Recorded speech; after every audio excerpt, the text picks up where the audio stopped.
Boas pessoal, estamos de volta com mais um vídeo. E meus amigos, hoje tenho aqui comigo a Teclast X5 Ultra Pad, que é uma tablet, ou formato de tablet com performance e características de hardware de um portátil.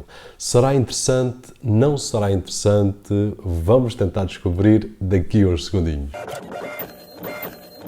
Este vídeo é patrocinado por forprint.pt. Mais informações e código de desconto no link da descrição. Ora, estamos então de volta e, meus amigos, é interessante e não é, dependendo do ponto de vista que nós olhemos para esta máquina. E antes de começar a falar sobre ela, vou colocá-la ali porque ela é um pouco pesada e já falo um pouco mais sobre isso.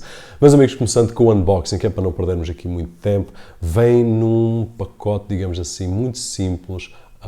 Como vocês conseguem ver aí durante uns segundinhos, nada de especial, nada que me faça salientar aqui. Passando então para a qualidade de construção, aqui é uma das coisas que eu posso salientar, que ela é muito boa em termos de solidez, sente-se que é um produto premium, digamos assim, médio, alto, nada do outro mundo, mas nada mau de todo. Ela é feita de uma combinação de plásticos e metal que se sente muito bem nas mãos, ou seja, mais uma vez aqui não tem nada de mal a dizer, e tem um ecrã respeitável de 12.2 polegadas, é um ecrã IPS com uma resolução de 1920 por 1200 e tem umas cores e um contraste muito bom mesmo. Eu fiz aqui alguns testes em termos de ângulos também, vou mostrar aí a vocês, com mais luminosidade numas situações, com menos luminosidade em outras situações.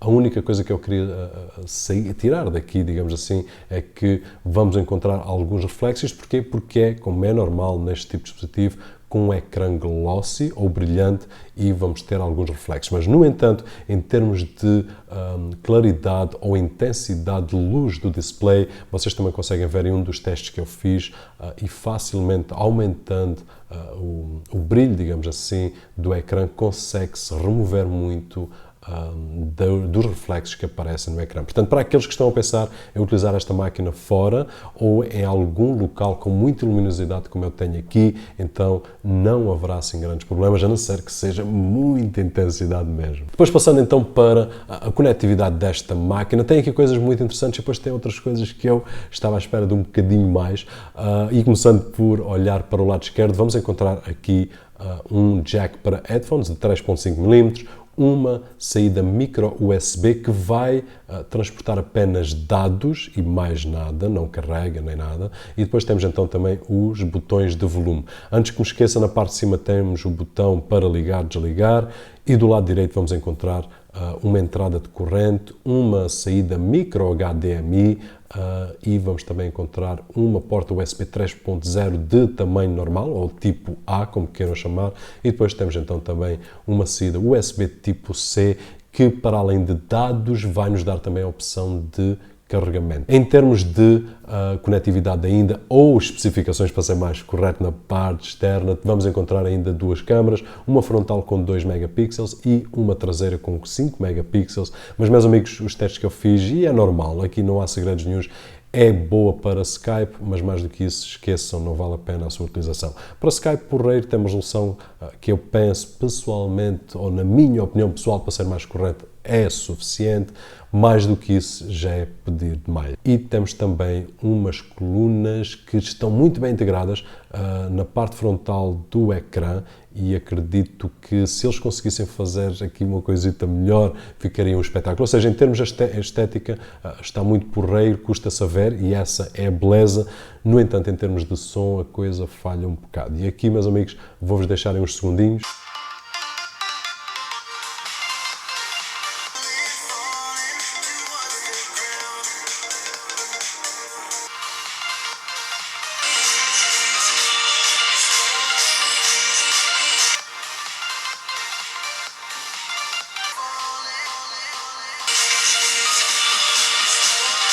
Se for para outras tarefas que não importa tanto o som, ainda vá que não vá, mas se for para ouvir música, então precisam definitivamente de umas colunas ou uns headphones para terem uma experiência agradável. Depois tem ainda um stand com duas posições que podemos utilizar, meus amigos, na posição que nós preferirmos, dependendo da forma como estamos a utilizar. Talvez como tablet mais inclinado, talvez como monitor ligado a um teclado e um rato, etc. um bocadinho mais para cima, pelo menos pessoalmente é assim que me dá jeito. Avançando então agora para a licença do Windows, que é sempre uma coisa que a gente testa aqui, é uma licença completamente ativada, versão Windows 10 Home Edition. No entanto, aqui um achega que é, esta máquina vem com uma conta pré-configurada que vem com o utilizador admin. E, meus amigos, a minha sugestão fica no sentido de fazerem um reset à máquina para que a máquina fique limpinha e que vocês criem então uma conta, ou então que vocês criem outra conta e eliminem esta. Passando então para as especificações, meus amigos, aqui estamos a olhar para uma tablet com hardware de portátil e já vou dar um exemplo em concreto, mas esta máquina vem com o Intel Kaby Lake, estamos a falar aqui do Core M3 7Y30 a 1 GHz, que vai até 2.6 GHz, 8 GB de RAM DDR3 e 256 GB de armazenamento flash, e dos quais temos 204 disponíveis para instalarmos as nossas aplicações. Depois, quando eu olhei pela primeira vez para estas especificações, meus amigos, a primeira coisa que me veio à mente foi o MacBook 12 polegadas Retina Display da minha esposa. E se vocês olharem para o ecrã, em termos de performance, a máquina é mais ou menos a mesma. Isto porquê? Porque a geração de processadores utilizados pelos MacBooks são exatamente a mesma que este que está aqui ao meu lado. E aqui fica uma das coisas interessantes, é que quando olhamos para a tablet e o preço dela, achamos caro, mas se olharmos para este dispositivo, que é assim que eu penso que deve ser analisado, como um portátil que pode ser utilizado também como tablet, então o preço já fica mais apetecível, principalmente quando comparamos com máquinas com o mesmo hardware e, é claro, o mesmo nível de performance. E como é habitual, para enriquecer aqui um pouco os benchmarks, meus amigos, fica aí no ecrã. Em termos de Geekbench, já vos tinha mostrado, estamos a falar de cerca de 3.150 em single core score e 6.000 em multi-core score. Depois, passando para Cinebench, estamos a falar aqui nada do outro mundo mesmo, para quem está habituado a máquinas muito mais valentes. Vocês têm os resultados, não vale a pena estar a ler. Depois, 3D Mark Score, fiz 3 testes. Wildstorm Extreme, que é aquilo que nós utilizamos em dispositivos mais fracos, e aí vocês vão notar um resultado muito bom mesmo. Depois, passando então para o CloudGate e o Skydiver, as coisas já ficam um pouco mais desinteressantes, digamos assim. E finalmente fiz também o teste ao disco, ao armazenamento flash, com resultados muito respeitáveis. Estamos a falar de 125 MB por segundo na escrita e até 470 na leitura. No entanto, deixando os benchmarks de parte, digamos assim, passando para a utilização real no dia-a-dia, meus amigos, em termos de tarefas do Word, eu diria que não precisamos de tanto.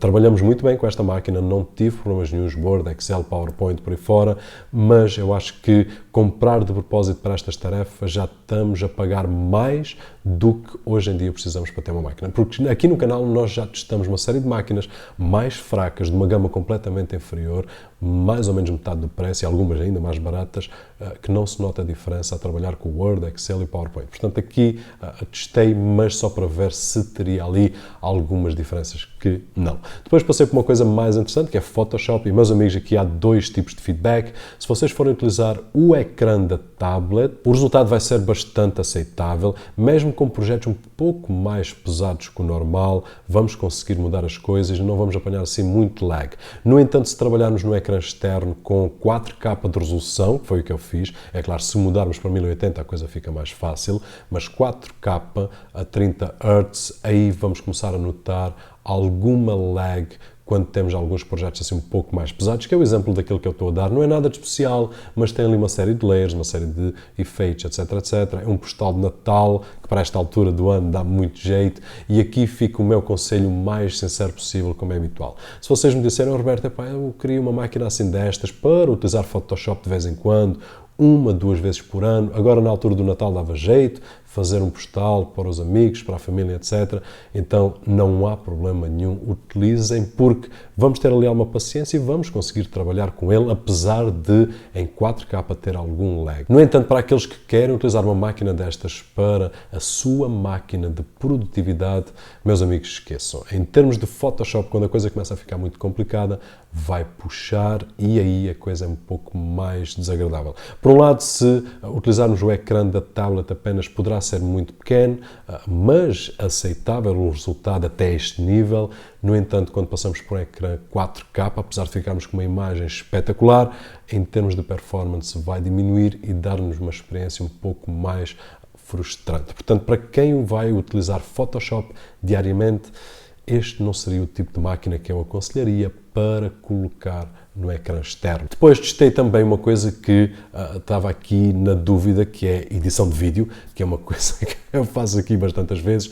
Adobe Premiere não é o meu software de eleição, utilizo bastantes vezes, como já partilhei aqui, para trabalhos específicos, mas para edição de vídeo simples não é, de certeza absoluta, o meu de eleição. No entanto, como vocês conseguem ver aí, porque eu já vos dei alguns segundos, em termos de edição em si, eu não vi problema nenhum, mesmo em 4K, até fiquei surpreendido neste aspecto, porque consegue não ter nenhum tipo de lag, não há frames aqui, não há nada, ele consegue responder muito bem. Eu fiquei um bocado com o pé atrás, mas conseguiu responder muito bem.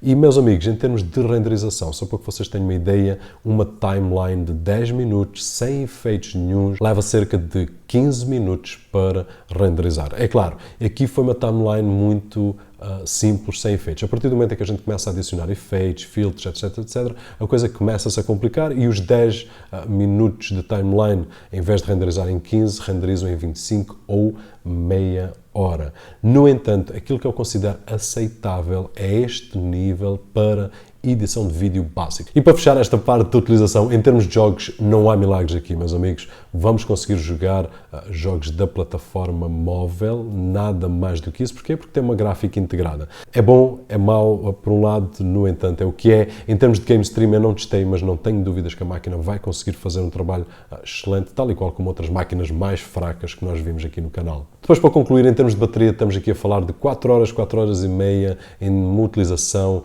mínima, ou seja, browse e playback de vídeos, e se apertarmos um bocadinho mais com ela, passamos para as 2 horas e meia. Estou a falar aqui de jogos e a utilização em Adobe Premiere. E, meus amigos, é só. Vamos então fechar o vídeo assim.